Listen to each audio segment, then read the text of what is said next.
Thin reliever. sabi ko, di ba piyon? E di Alaxan It R. Meron pa, hoy.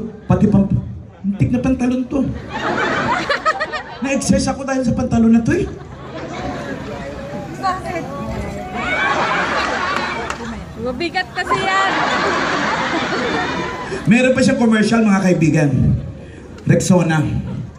Sa loob ng ring, pagpawisan ka, okay lang. Sa labas, hindi. Try nyo Rexona. 100. Ang daming tao nga sa likod. Uy, Mariose, akala ko ito lang yun. Uy, magparamdam naman kayo sa likod. Mga garang pingat.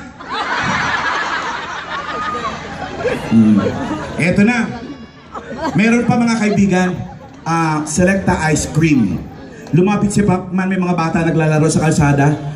Lumapit siya, may bitbit na Selecta Ice Cream. Mga bata, magmirinda tayo. Hindi siya pinansin ng mga bata. Kasi yung mga bata Tagalog. Kasi sa Tagalog, ang mirinda, soup drinks.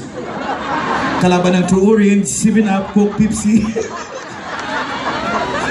Lahat na, mga kaibigan, na endorse. Alaxan It R, ang gamot ng mga kampyon. Rexona, ang deodorant ng mga kampyon. Selecta, ang mirinda ng mga kampyon. Ginebra, ang inumin ng mga kampyon. Hindi ako magtataka kung pag-uwi ko ng Pilipinas, may bago na namang lalabas. Modis.